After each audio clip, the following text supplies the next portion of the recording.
Hello my dear friends, मैं नीरज कुमार। जैसा कि मैं आप लोगों को लास्ट लेक्चर में चैप्टर पढ़ा रहा था is matter around us pure, ठीक है। उसमें हम लोगों ने कई सारी चीज़ें पढ़ ली थी कि प्योर सब्सटेंस क्या होता है, मिक्सचर क्या होता है, मिक्सचर कितने तरीके के होते हैं। उसके बाद हम लोगों ने सोल्यूशन पढ़ा था, सोल्यूशन में क्या क्या उसके प्रॉपर्टीज़ होते हैं वो पढ़ा था हमने। फिर पढ़ा था हम लोगों ने सब्लिमेशन, सब्लिमेशन के प्रॉपर्टीज़। फिर कोलाइडल सोल्यूशन पढ़ा था, उसके प्रॉपर्टीज़ और टिंडल इफेक्ट, ये सब चीज़ें हम लोगों ने पढ़ ली थी। तो इतना जो पोर्शन है ये हमारा टर्म 1 में आएगा, ठीक है। बाकी जो इस चैप्टर में टॉपिक बचता है वो टॉपिक रिमूव हो गए हैं, लेकिन उसे पढ़ना भी बहुत ज़रूरी है क्योंकि फर्दर स्टडीज़ के लिए वो सब चीज़ें काम आती है। तो उसी चैप्टर में आज हम लोग कंटिन्यू करते हैं। जो आगे का टॉपिक है हमारा, जिसमें कि क्या है, सेपरेशन ऑफ कंपोनेंट, उसके बारे में आज हम लोग पढ़ेंगे कि कैसे किसी भी मिक्सचर में दो चीज़ें अगर मिक्स होती हैं तो उसे हम कैसे सेपरेट कर सकते हैं, उसके लिए क्या क्या हमारे पास प्रोसेस है, ठीक है। तो इसमें हमारा फर्स्ट टॉपिक आता है, हमारा क्या है पहला, कि how can we obtain coloured component या फिर dye from blue black ink, ठीक है। ब्लू ब्लैक इंक में जो डाई मिक्स होता है उसमें से कलर्ड कंपोनेंट या डाई को कैसे हम सेपरेट कर सकते हैं, उसके लिए हम लोग क्या प्रोसेस यूज कर सकते हैं, ठीक है। तो इसके लिए बहुत इजी सा तरीका है, ठीक है। ऑब्वियस सी बात है कि डाई में क्या मिक्स होता है हमारा, वाटर, जिससे कि वो सोल्यूशन बनता है। उसमें जितने भी डाई होते हैं या कलर्ड कंपोनेंट होते हैं वो डिजॉल्व रहते हैं, ठीक है। तो उसे सेपरेट करने के लिए हम लोग क्या करेंगे कि सबसे पहले हम क्या करेंगे, एक बीकर ले लेंगे, ठीक है। उस बीकर में हाफ अमाउंट बीकर का वाटर से फिलअप कर देंगे। इसके ऊपर हम लोग क्या रखेंगे, एक चाइना डिस्क रख लेंगे और इस चाइना डिस्क में कलर रख लेंगे, ठीक है। जो भी हमारा इंक है उसे रख लेंगे और उसके बाद क्या करेंगे कि इस बीकर को हम लोग नीचे बर्नर लगा करके हीट करना शुरू करेंगे। और जैसे ही हीट करेंगे तो ये वाटर क्या होगा, वेपर में कन्वर्ट होगा और उसके वेपर से चाइना डिस्क में जो इंक रखा हुआ है वो हीटअप होना स्टार्ट हो जाएगा। और जैसे जैसे चाइना डिस्क हीट होगा, इसमें इस इंक में जो भी वाटर मॉलिक्यूल मिले हुए हैं वो क्या होगा, उसमें से इवेपोरेट करना शुरू कर जाएगा।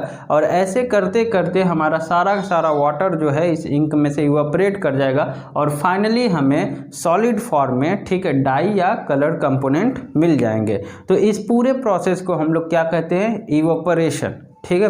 तो इवेपोरेशन के हेल्प से, इवेपोरेशन के मदद से हम लोग कलर्ड कंपोनेंट या फिर डाई को इंक में से सेपरेट कर सकते हैं, ठीक है। तो ये तो हमारा फर्स्ट मेथड था, इवेपोरेशन। अब आइए हम लोग नेक्स्ट मेथड देखते हैं।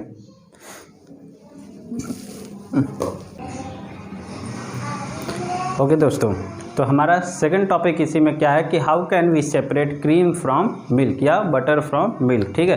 तो इसको कैसे सेपरेट करेंगे, तो इसके लिए आप लोगों ने लोअर क्लासेज में भी पढ़ा होगा कि हम लोगों ने मिल्क से बटर कैसे सेपरेट किया था, by the process of churning. Churning में हम लोग क्या करते थे कि किसी बर्तन में किसी चीज़ में ले करके मिल्क को, उसको मठनी से क्या करते थे, मठते बहुत तेज़ी से। तो उससे क्या होता था कि जितना भी हमारा बटर होता तो सारा का सारा दूध के सरफेस पे आ जाता था और हम लोग उसे सेपरेट कर लेते थे। उसी तरीके से हम लोग बटर को भी मिल्क से सेपरेट कर सकते हैं, लेकिन यहाँ पे हमारा जो प्रोसेस है, जो मेथड है, वो हमारा दूसरा होता है। वो होता है क्या, सेंट्रीफिकेशन। तो सेंट्रीफिकेशन में क्या करते हैं कि सेंट्रीफिकेशन की मदद से हम लोग भी बटर को मिल्क से सेपरेट कर सकते हैं। इसके लिए हम लोग क्या करते हैं कि इसमें होता क्या है कि जो भी हमारा फैट होता है या जो भी हमारे कंपोनेंट होते हैं इतने वो छोटे होते हैं कि उसे हम लोग फिल्टर प्रोसेस के थ्रू सेपरेट नहीं कर सकते। उसमें क्या होगा कि फिल्टर पेपर से सारा का सारा कंपोनेंट हमारा फिल्टर आउट हो जाता है, उससे पास कर जाएगा, जिससे हम सेपरेट नहीं कर सकते। तो इसमें करेंगे क्या, कैसे सेपरेट करेंगे, तो सेंट्रीफिकेशन में क्या करते हैं कि जैसे हम उसको एजिटेट करते हैं उसमें क्या होता है कि जो लाइटर कंपोनेंट होता है वो लाइटर कंपोनेंट ऊपर आ जाता है और जो डेंसर कंपोनेंट होता है उसे फोर्स किया जाता है कि वो बॉटम में सेटल हो जाए। और ऐसे कंडीशन में जो लाइटर और लाइटर सब्सटेंस और डेंसर सब्सटेंस जो होता है वो दोनों एक सरफेस पे आ जाता है और दूसरा बॉटम में। तो इसे बड़े आसानी से हम लोग सेपरेट कर सकते हैं, ठीक है। तो ये होता है क्या, इस प्रोसेस को क्या बोलते हैं हम लोग कि सेंट्रीफिकेशन। सेंट्रीफिकेशन की मदद से हम लोग क्रीम को मिल्क से सेपरेट कर सकते हैं। इसका कई सारे एप्लीकेशन भी होते हैं। एप्लीकेशन जैसे कि इसका क्या है कि पहला, use in diagnostic laboratories for blood and urine test, ठीक है। तो जितने भी लेबोरेटरी, डायग्नोस्टिक लेबोरेटरीज होते हैं वहाँ पे इस मेथड का यूज किया जाता है यूरिन और ब्लड टेस्ट करने के लिए। दूसरा, घरों में इस्तेमाल होता है, डेयरीज में इस्तेमाल होता है बटर को क्रीम से सेपरेट करने के लिए। तीसरा क्या होता है कि वॉशिंग मशीन में भी इस प्रोसेस का यूज होता है। उसमें washing machine to squeeze out water from wet cloth, ठीक है, गीले कपड़ों से पानी को निकालने के लिए भी हम लोग इस मेथड का यूज करते हैं। ठीक है। तो यही मेथड यूज करके लोग क्या करते हैं, मार्केट में आप लोग बहुत सारे क्रीम के पैकेट, अमूल का, बटर का, ठीक है, बटर और अलग अलग कंपनीज का, अलग अलग ब्रांड का प्लास्टिक में, पेपर में पैक होकर के बटर आते हैं। तो वो इसी प्रोसेस के थ्रू, इसी मेथड का यूज करके मिल्क से बटर को सेपरेट करते हैं या क्रीम से बटर को निकालते हैं। ठीक है, तो ये मेथड हो गया हमारा क्या, सेंट्रीफ्यूगेशन। आइए अब हम लोग नेक्स्ट मेथड देखते हैं। ओके, तो नेक्स्ट हमारा टॉपिक क्या है कि कैसे हम लोग दो इमिसिएबल लिक्विड को सेपरेट कर सकते हैं। ठीक है, तो दो इमिसिएबल लिक्विड, पहले तो आपको ये बता देते हैं कि मिसिएबल और इमिसिएबल लिक्विड होता क्या है। मिसिएबल लिक्विड वो होता है कि जब दो लिक्विड आपस में एक दूसरे के साथ अच्छी तरीके से घुल जाए और पता ना चले कि इसमें दूसरा लिक्विड हम लोगों ने कौन सा घोला है। और इमिसिएबल लिक्विड वो होता है कि जब हमारे दो लिक्विड आपस में घुल नहीं पाते हैं। ठीक है, एग्जाम्पल के तौर पे हमारे पास अगर वाटर और ऑयल को अगर मिक्स करें तो ये दोनों लिक्विड मिक्स नहीं होते हैं। ठीक है, जो ऑयल होता है वो वाटर के सरफेस पे फ्लोट करते रहता है। क्यों? क्योंकि ऑयल की डेंसिटी कम होती है और वाटर की डेंसिटी अधिक होती है। अगर मान लीजिए हमारा वाटर और ऑयल दोनों मिक्स हो जाएं तो हम कैसे इसे सेपरेट कर सकते हैं। ठीक है, तो उसे सेपरेट करने के लिए हमारे पास बहुत अच्छा सा इंस्ट्रूमेंट होता है। ठीक है, जिसका नाम क्या है, सेपरेटिंग फनल। तो सेपरेटिंग फनल का इस्तेमाल करके हम लोग दो इमिसिएबल लिक्विड को बड़े आराम से सेपरेट कर सकते हैं। तो आइए देखते हैं कि सेपरेटिंग फनल का इस्तेमाल करके हम लोग कैसे इसे सेपरेट कर सकते हैं। तो ये देखिए, ये जो है ये हमारा सेपरेटिंग फनल है, आप लोगों ने केमिस्ट्री लैब में इसे देखा होगा। ठीक है, तो ये क्या है, केरोसिन ऑयल है, दूसरा हमारा वाटर है, फिर इसमें स्टॉप कॉक लगा हुआ है और इसके नीचे हम बीकर या कोई कंटेनर रख करके इसको सेपरेट कर सकते हैं। तो जैसे हम स्टॉप कॉक को ओपन करेंगे तो नीचे क्या है, हमारा डेंसिटी हाई है वाटर का, तो वाटर इसमें से निकलना शुरू हो जाएगा। ठीक है, तो जब वाटर इसमें से निकलना शुरू हो जाए तो किसी भी बीकर में इसको स्टोर कर लीजिएगा। और जब ये वाटर रिलीज होते होते, ठीक है, ये कम होकर के यहाँ तक पहुँच जाए, ये वाला पोर्शन, तो उसके बाद हम क्या करेंगे, स्टॉप कॉक को क्लोज कर देंगे। तो ऐसे क्या होगा कि वाटर हमारा सारा का सारा सेपरेटिंग फनल से बाहर आ जाएगा और जो ऑयल है, केरोसिन ऑयल, वो सेपरेटिंग फनल में ही रह जाएगा। तो इस मेथड से हम लोग दो इमिसिएबल लिक्विड को सेपरेट कर सकते हैं। आइए इसका अब हम लोग एप्लीकेशन देखते हैं। तो एप्लीकेशन में हमारे पास क्या है कि to separate mixture of oil and water. ठीक है, जब ऑयल और वाटर मिक्स हो जाए तो इस मेथड का इस्तेमाल करके सेपरेट कर सकते हैं। दूसरा इसका एप्लीकेशन होता है कि आयरन को भी उसके ओर से सेपरेट करने के लिए हम लोग इस मेथड का इस्तेमाल करते हैं। जब वो मोल्टेन स्टेट में होता है तो कई सारे कंपोनेंट उसमें मिक्स हो जाते हैं, तो इस मेथड का इस्तेमाल करके आयरन को भी उसके ओर से सेपरेट किया जा सकता है। ठीक है, तो ये हमारा तीसरा मेथड था कि इमिसिएबल लिक्विड को कैसे सेपरेट करते हैं। अब आइए हम लोग नेक्स्ट मेथड देखते हैं।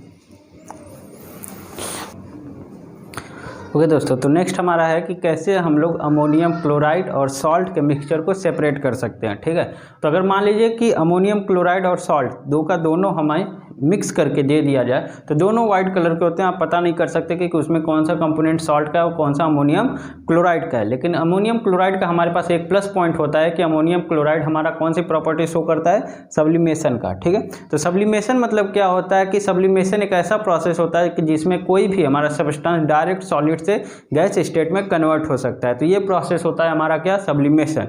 तो सब्लिमेशन के लिए हम लोग क्या करेंगे, अगर सब्लिमेशन यूज करना है तो उसके लिए हम क्या करेंगे कि एक हम लोग चाइना डिस्क ले लेंगे। चाइना डिस्क में हम लोग मिक्सचर रख लेंगे किसका, सॉल्ट एंड अमोनियम क्लोराइड का। ठीक है, और उसके बाद उसको नीचे से बर्नर लगा करके हीट करना शुरू करेंगे। और जैसे ही हीट करना शुरू करेंगे तो जितना भी हमारा अमोनियम क्लोराइड वो क्या करेगा, डायरेक्ट सॉलिड से गैस में कन्वर्ट होना शुरू हो जाएगा। लेकिन सॉल्ट हमारा सब्लिमेशन प्रोसेस शो नहीं करता। तो ऐसे कंडीशन में क्या होगा कि अमोनियम क्लोराइड और सॉल्ट का जो मिक्सचर है, ये दोनों के दोनों क्या होगा, अमोनियम क्लोराइड डायरेक्ट वेपर में कन्वर्ट होना शुरू हो जाएगा।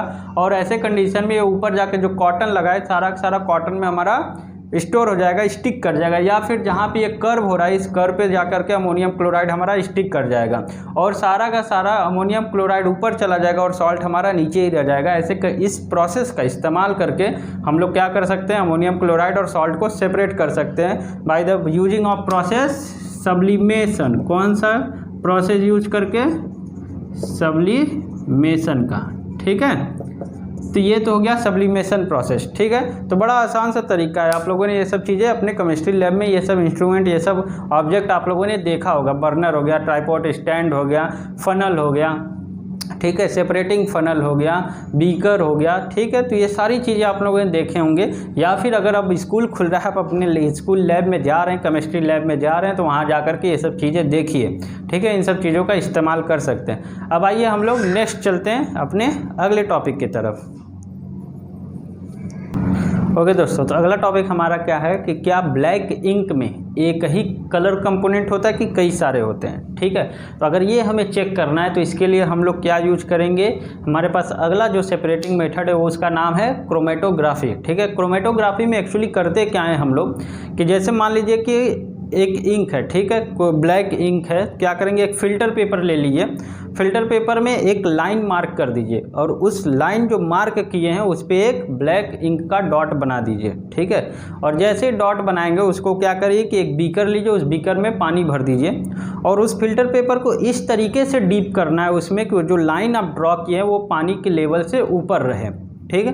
उसके बाद क्या होगा कि धीरे धीरे जो फिल्टर पेपर है उस वाटर को एब्जॉर्ब करना शुरू करेगा और पानी फिल्टर पेपर पे ऊपर चढ़ता चला जाएगा और चढ़ते चढ़ते जैसे उस इंक के पास पहुंचेगा तो उसमें जितने भी कलर कंपोनेंट उसमें मिक्स हैं पहले से और जो ज़्यादा सॉल्युबल है, जो जल्दी वाटर में सॉल्युबल होता है, वो उस वाटर के साथ ऊपर चढ़ता चला जाएगा और जो धीरे धीरे उसमें सॉल्युबल होता है वो नीचे रह जाएगा। तो इस मेथड के थ्रू हम लोग उसमें देख सकते हैं कि कौन कौन से कलर कंपोनेंट उसमें मिक्स होते हैं हमारे, ठीक है। तो अगर एक ब्लैक इंक में कितने कलर कंपोनेंट मिक्स होते हैं चेक करना है तो उसके लिए हम लोग क्रोमेटोग्राफी का इस्तेमाल कर सकते हैं। इसका एप्लीकेशन भी होता है, मेडिकल फील्ड में भी है कि अगर आपके ब्लड में ड्रग्स हैं तो उसके लिए इसका इस्तेमाल कर सकते हैं, ठीक है। कलर के अलग अलग कंपोनेंट को सेपरेट करने के लिए भी हम लोग क्रोमेटोग्राफी का इस्तेमाल करते हैं, ठीक। तो अब आइए हम लोग चलते हैं अपने अगले टॉपिक की तरफ। ओके फ्रेंड्स, तो नेक्स्ट हमारा है कि कैसे हम दो मिक्सेबल लिक्विड को सेपरेट कर सकते हैं, ठीक है। मान लीजिए हमारे पास एसीटोन और वाटर का मिक्सचर दे दिया जाए और दोनों मिक्सेबल होते हैं, हमें पता नहीं चल सकता है कि वाटर में एसीटोन मिक्स है या कुछ और मिक्स है या कुछ मिक्स है भी या नहीं है। तो अगर इससे लिक्विड को हमें सेपरेट करना पड़ेगा तो हम कैसे सेपरेट कर सकते हैं, उसके लिए हम लोग प्रोसेस यूज करते हैं, जो मेथड यूज करते हैं उस मेथड का नाम है डिस्टिलेशन। डिस्टिलेशन में हम लोग क्या करेंगे कि एक बड़ा सा हम लोग जार ले लेंगे, उस जार में एसीटोन और वाटर का मिक्सचर रख देंगे या उसमें भर देंगे और उस जार के ऊपर क्या करेंगे, एक थर्मामीटर लगा लेंगे। थर्मामीटर लगाते ही क्या होगा कि उस थर्मामीटर को और जैसे ही जार को हम हीट करना शुरू करेंगे तो उसमें क्या होगा कि एसीटोन का जो बॉइलिंग पॉइंट होता है वो कम होता है और वाटर का बॉइलिंग पॉइंट 100 डिग्री सेल्सियस होता है, एसीटोन का उससे कम ही होता है। तो जैसे उसे हीटअप करना शुरू करेंगे तो हम उस थर्मामीटर में चेक करते रहेंगे कि हमारा जो जार का टेम्परेचर है वो 100 डिग्री तक ना पहुँचे। ऐसे कंडीशन में जैसे ही वो जार का टेम्परेचर हमारा 70 to 80 डिग्री सेल्सियस तक पहुंचेगा, एसीटोन हमारा उसमें से इवोपरेट करना शुरू कर देगा और उस जार में एक हम लोग ट्यूब कनेक्ट कर देंगे जिससे होते हुए सारा का सारा एसीटोन हमारा दूसरे बीकर में जा करके कलेक्ट हो जाएगा, वहाँ पे कंडेंस होकर के वो लिक्विड फॉर्म में कन्वर्ट होगा और वहाँ पे कलेक्ट हो जाएगा और इस तरीके से जो वाटर है हमारा जार में रह जाएगा और एसीटोन हमारा जो है वो दूसरे बीकर में पहले क्या होगा, इवोपरेट होगा, फिर कंडेंस होकर के उसमें लिक्विड फॉर्म में कन्वर्ट होकर के उसमें सेपरेट हो जाएगा। तो ये जो प्रोसेस होता है इस प्रोसेस को हम लोग कहते हैं डिस्टिलेशन प्रोसेस। इसका इस्तेमाल वाटर प्यूरीफायर में किया जाता है, अलग अलग जगहों पे जहाँ पे भी प्यूरिफिकेशन की ज़रूरत पड़ती है वहाँ पे किया जाता है। तो ये प्रोसेस जो था हमारा डिस्टिलेशन, ये वो भी हम लोगों ने पढ़ लिया। अब आइए हम लोग नेक्स्ट टॉपिक पे चलते हैं।